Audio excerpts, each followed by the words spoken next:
Okay guys, it's been quite a while since I've shot a video in here. I just thought I'd give you guys an update and show you what's going on.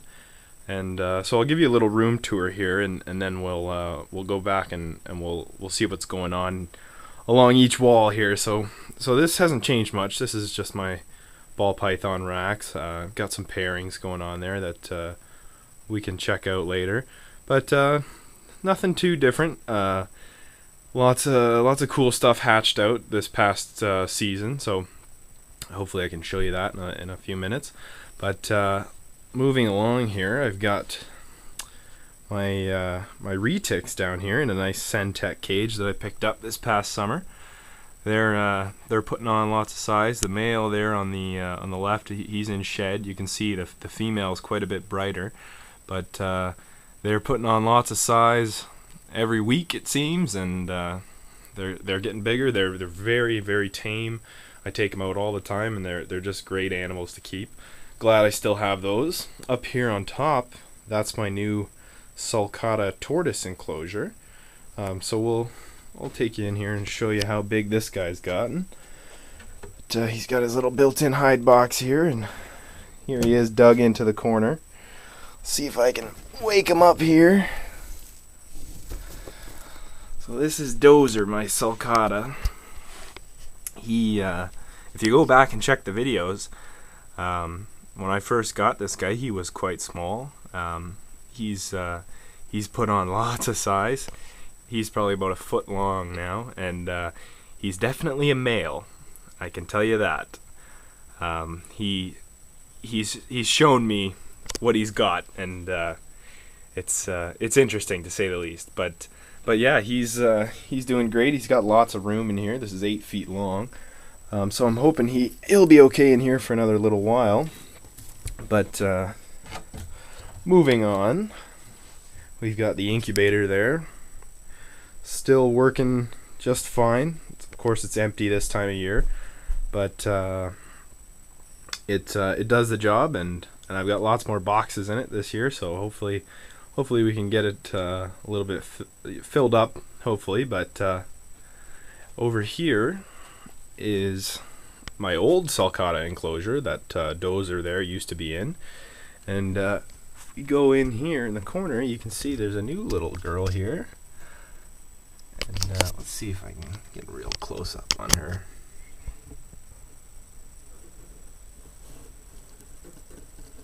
She's having a little nap. But I just acquired this a few months ago. I actually got it for my dad for Christmas.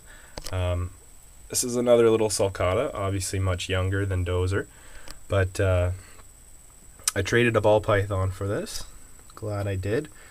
She's great. And I say she's temperature sex incubated for female. I don't know for sure, of course, at this small size. But she's doing great. She's putting on lots of weight. And hopefully in a decade or two, maybe I'll get these two breeding. But she's just another pet for now. So, but and over in this corner is just all my supplies and records and stuff like that. Ooh, there's probably something in that bin on that cart there. Maybe we'll get to that a little bit later. But there's a temporary hatchling rack that I'm getting ready for the influx of babies coming this summer. But still needs some work. Got to put some heat tape on it, but it should do the job, just to house some hatchlings, some extra hatchlings anyway, while they're waiting to be sold. So of course, got to have a TV now with all this stuff in here.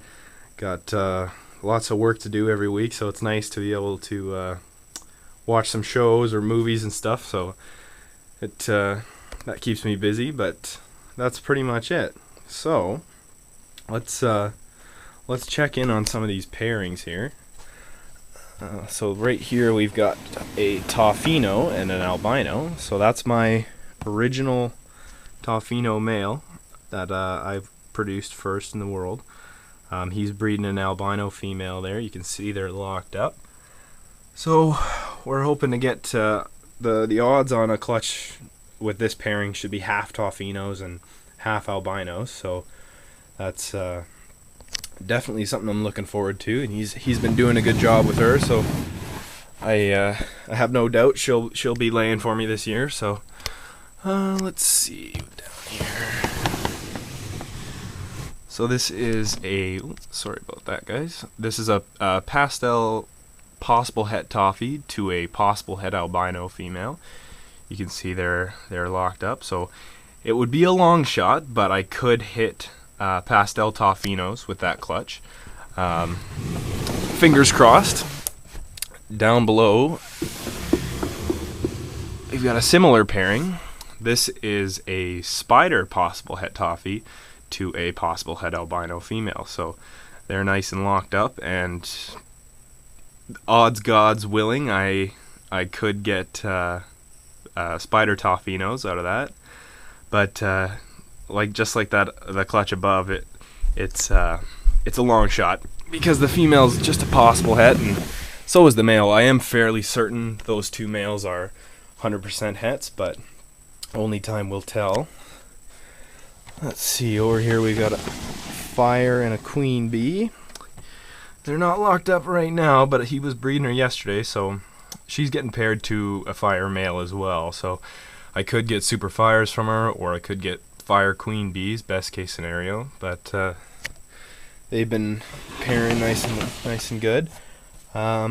There's no pair here, but this is a big old pastel female that I'm getting excited for. She's getting real big and bright, and she took last year off, so I have no doubt that she should be going this year. But I'm hoping for at least 10 eggs out of her, and she's been getting paired to that queen bee male.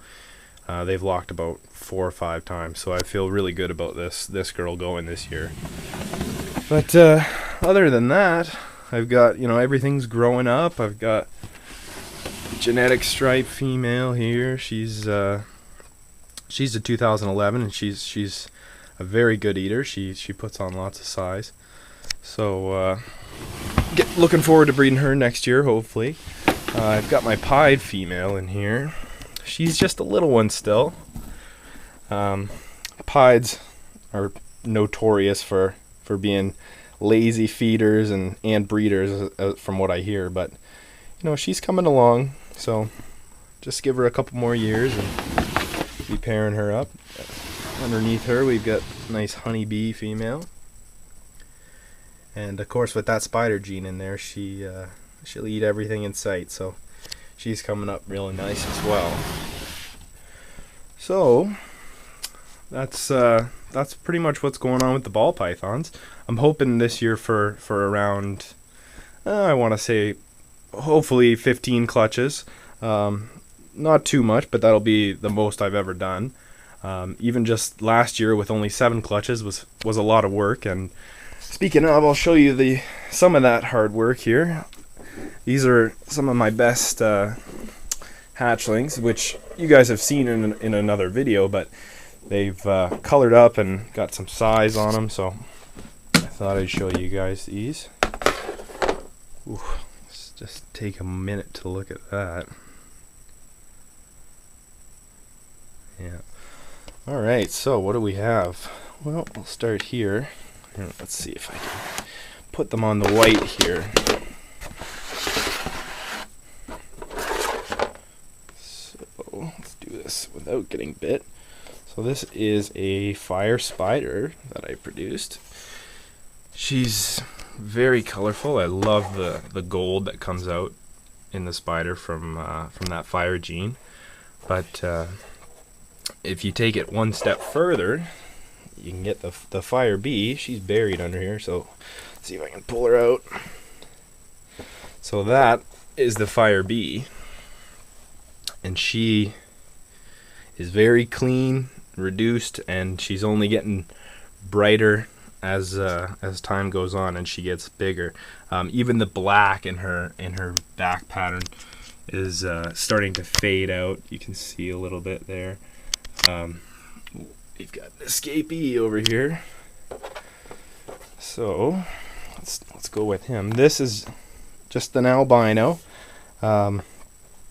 This male's actually for sale, but This guy could have been a Toffino, but I didn't hit on the odds, so at his large size here, I'm confident to say that he's just an albino. But speaking of Toffinos, what's that little girl down there? Wow, they're really trying to escape here. Oh, buddy.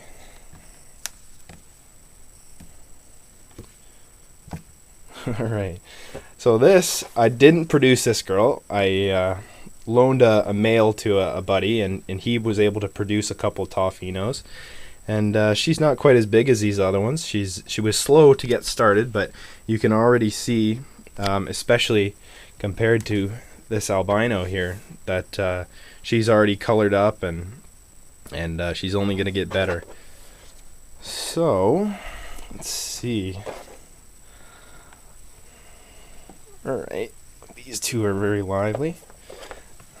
I was originally going to sell these, but as they got bigger and bigger, I couldn't bring myself to do it. These are just two fire females, and they're only single gene, but they're very, very bright, and they're looking like they're going to be breeding sooner rather than later. These girls have taken every single meal I've ever offered to them. So this girl here is probably the biggest of the bunch, but yeah, they're great. Okay, just a couple left in there. So that's one of my super cinnamons that I produced. She's as she's getting bigger, she's really a lot of the pattern. I wouldn't say paradoxing, but some pattern and coloration's coming back in. You can kind of see she's got some light marks along the dorsal area there. But she's very, very aggressive and a very good eater as well, of course, as you can see by her size. And I think, last but not least, we've got this guy here. So that's her brother, and this is Mr. Silver Bullet. And actually, I had him, just before I started the video, I had him in with a female. He is still very small, but I just thought I'd see what would happen. But he's getting pretty dirty as he's getting older, but he's still quite powerful genetically, and he likes to eat as well, as you can see. But well, I better cut this video. It's getting a little long, and I've got snakes escaping everywhere. So that's what's going on here, guys. If you've got any requests for any videos or any updates on anything you want to know, just comment down below, and I'll see if I can get a video of that for you. Thanks for watching, guys.